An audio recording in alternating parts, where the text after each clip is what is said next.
పేరున ఉద్యోగ వందనాలు తెలియజేసుకుంటూ మరి ఇతని చక్కటి కార్యక్రమంలో మన పాలు మన సైతం అంటూ ముందుకు వచ్చిన మన డైరెక్టర్లకు మరోసారి ధన్యవాదాలు తెలుపుకుంటూ మరి ఎందుకంటే ఈరోజు పట్టణంలో బ్యాంకు అనేది యువలో ఏమో మాట్లాడు కాదు, బ్యాంకు సరైన వ్యక్తి కావాలని మంచి వ్యక్తులు సూచించి గౌరవ కేటీఆర్ గారు ప్రత్యేకంగా ప్యానెల్ ఏర్పాటు చేద్దామని చెప్పి అడిగి మంచి క్యాండిడేట్లను చూసి ఇలా ఈ ప్యానెల్లో గెలుపొందడం జరిగింది.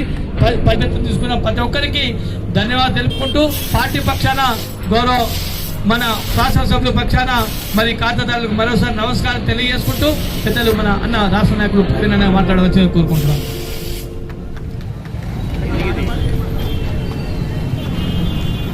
సిరిసిల్ల సహకార అర్బన్ బ్యాంక్ నిన్న జరిగిన ఎన్నికల్లో మాన్యులు సిరిసిల్ల శాసనసభ్యులు మాజీ మంత్రివర్యులు కేటీ రామారావు గారి నేతృత్వంలో పార్టీ శ్రేణులంతా కూడా దాదాపు 15 రోజులు నిర్విరామంగా కృషి చేసి పార్టీ ప్యానెల్లంతా గెలిపించినందుకు వారందరికీ కూడా పేరు పేరున కృతజ్ఞతలు, అభినందనలు.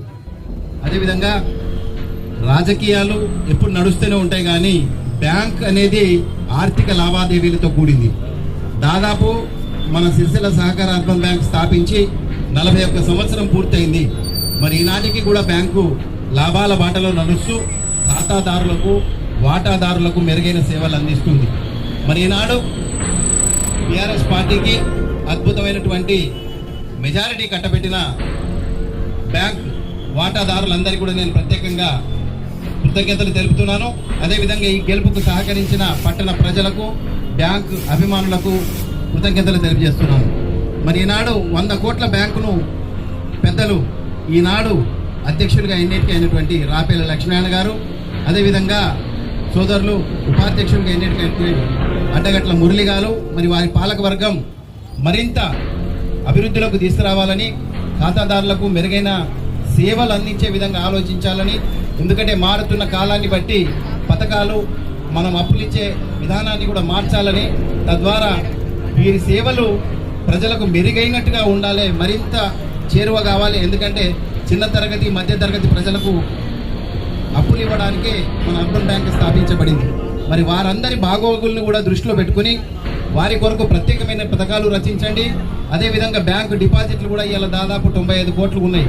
వాటిని కూడా 150 కోట్లు మీ పదవీ కాలంలో సాధించాలని చెప్పి కోరుకుంటూ, మరి పెద్దలు మా అందరికీ నైతిక స్థైర్యాన్ని ఇచ్చి ఈ పని చేయడానికి మమ్మల్ని ముందుకు నడిపించిన కేటీ రామారావు గారికి, మరి అదేవిధంగా జిల్లా అధ్యక్షుడు తోటయ్య గారికి, పట్టణ అధ్యక్షుడు జిందన్ చక్రపాణి గారికి, అదేవిధంగా బొల్లి రామ్మోహన్ గారికి, మాజీ అధ్యక్షులు గాజుల నారాయణ గారికి, దారణం లక్ష్మీనారాయణ గారికి, పురపాలక సంఘ కౌన్సిలర్లకు, చైర్మన్ గారికి, వారి వైస్ చైర్మన్ గారికి, మరి ఈనాడు ఈ ర్యాలీలో పాల్గొన్నటువంటి మా పాలకవర్గ అభిమానులకు, మా పాలకవర్గం సభ్యులుగా ఎన్నికైన వారికి కుటుంబ సభ్యులందరూ కూడా ఓపికగా ఇంత వేడిలో కూడా మాతో పాటు పూర్తిగా నడిచినందుకు అందరికీ మరొక్కసారి కృతజ్ఞతలు తెలియజేసుకుంటూ సెలవు తీసుకుంటాను.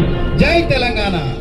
సోదరులు ఉపాధ్యక్షులుగా ఎన్నికైనటువంటి అడ్డగట్ల మురళి గారు, మరి వారి పాలకవర్గం మరింత అభివృద్ధిలోకి తీసుకురావాలని, ఖాతాదారులకు మెరుగైన సేవలు అందించే విధంగా ఆలోచించాలని, ఎందుకంటే మారుతున్న కాలాన్ని బట్టి పథకాలు మనం అప్పులిచ్చే విధానాన్ని కూడా మార్చాలని, తద్వారా వీరి సేవలు ప్రజలకు మెరుగైనట్టుగా ఉండాలి, మరింత చేరువ కావాలి. ఎందుకంటే చిన్న తరగతి మధ్య తరగతి ప్రజలకు అప్పులు ఇవ్వడానికే మన అర్బన్ బ్యాంక్ స్థాపించబడింది. మరి వారందరి బాగోగులను కూడా దృష్టిలో పెట్టుకుని వారి కొరకు ప్రత్యేకమైన పథకాలు రచించండి. అదేవిధంగా బ్యాంకు డిపాజిట్లు కూడా ఇవాళ దాదాపు 95 కోట్లు ఉన్నాయి. వాటిని కూడా 150 కోట్లు మీ పదవీ కాలంలో సాధించాలని చెప్పి కోరుకుంటూ, మరి పెద్దలు మా అందరికీ నైతిక స్థైర్యాన్ని ఇచ్చి పని చేయడానికి మమ్మల్ని ముందుకు నడిపించిన కేటీ రామారావు గారికి, మరి అదేవిధంగా జిల్లా అధ్యక్షుడు తోటయ్య గారికి, పట్టణ అధ్యక్షులు జిందన్ చక్రపాణి గారికి, అదేవిధంగా బొల్లి రామ్మోహన్ గారికి, మాజీ అధ్యక్షులు గాజుల నారాయణ గారికి, దారణం లక్ష్మీనారాయణ గారికి, పురపాలక సంఘ కౌన్సిలర్లకు, చైర్మన్ గారికి, వారి వైస్ చైర్మన్ గారికి, మరి ఈనాడు ఈ ర్యాలీలో పాల్గొన్నటువంటి మా పాలకవర్గ అభిమానులకు, మా పాలకవర్గం సభ్యులుగా ఎన్నికైన వారికి కుటుంబ సభ్యులందరూ కూడా ఓపికగా ఇంత వేడిలో కూడా మాతో పాటు పూర్తిగా నడిచినందుకు అందరికీ మరొక్కసారి కృతజ్ఞతలు తెలియజేసుకుంటూ సెలవు తీసుకుంటున్నాను. జై తెలంగాణ.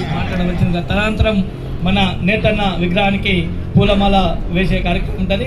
కాబట్టి రాపేరు లక్ష్మణ గారు మాట్లాడిన తదనంతరం మన నేతన్న విగ్రహానికి పూలమాల వేయవలసిందిగా కోరుకుంటున్నాం.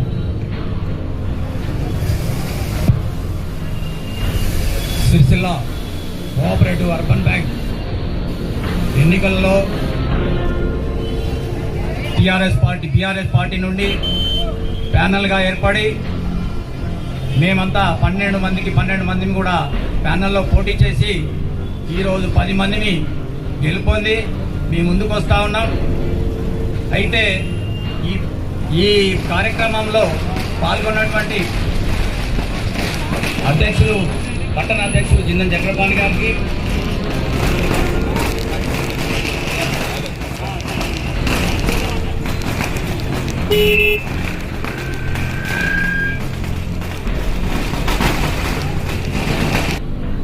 వారి ప్రోద్బలంతో ఎన్నికై మీ ముందుకు వస్తున్నటువంటి మమ్మల్ని కొన్ని విధాలుగా కాంగ్రెస్ వాళ్ళు కానీ బీజేపీ వాళ్ళు కానీ మాట్లాడుతూ ఉన్నారు. అది చాలా సత్యదూరం. ఎందుకంటే బ్యాంకుని ఏ విధంగా మేము నడిపించాలో, ఏ విధంగా చేయాలో మేము వ్యాపారస్తులం, ఏదో రోడ్డు మీద పడి తిరిగే వాళ్ళం కాదు. వయసుతో సంబంధం లేదు. నాకు చదువు కూడా ఉంది, చదువు లేదంటా ఉన్నారు. నాకు చదువు ఉంది, వ్యాపారం ఉంది, అన్నిట్లలో నేను ముందుండి పనిచేస్తూ ఉన్నాను. నాకు అన్ని ఖాతాల గురించి తెలుసు, వ్యాపారం గురించి తెలుసు, బ్యాంకుని ఏ విధంగా నడిపించాలి, బ్యాంకును ఏ విధంగా అభివృద్ధిలోకి తీసుకురావాలనేది మేము మా ఉన్నటువంటి కర్తవ్యం. మరి ఆ కర్తవ్యాన్ని నిర్వర్తించడానికి కొరకు మరి ఇంతమంది సభ్యులు ఉన్నారు. ఆ సభ్యులందరూ కూడా ఏ విధంగా మేము లాభాలు చేయాలి, ఏ విధంగా వారు ప్రతి కోఆపరేటివ్ బ్యాంకులో అయితే ఎన్పిఏ లేని కోఆపరేటివ్ బ్యాంకులలో డివిడెండ్ ఇస్తారు. అలాంటిది ఇప్పుడు డివిడెండ్ రావడం లేదు కాబట్టి మేము ఖచ్చితంగా కృషి చేసి ఈ సంవత్సరం లోపలే ఖాతాదారులందరికీ డివిడెండ్ ఇప్పిస్తామని చెప్పి ఈ విధంగా మేము తెలియజేస్తా ఉన్నాం. ఎందుకంటే ఇంతమంది ప్రజలు మమ్మల్ని ఎన్నుకొని మీ ముందుకు పంపించినందుకు మీ అందరికీ కృతజ్ఞత తెలుపుకుంటూ మాకు అందరూ సహకరించి బ్యాంకుకు అన్ని విధాలా సహకరించాలని చెప్పి సిరిసిల్ల పట్టణ ప్రజలందరినీ కోరుకుంటూ డైరెక్టర్లకు నాతో పాటు ఉన్నటువంటి సభ్యులందరికీ ధన్యవాదాలు తెలుపుకుంటూ ముగిస్తాం.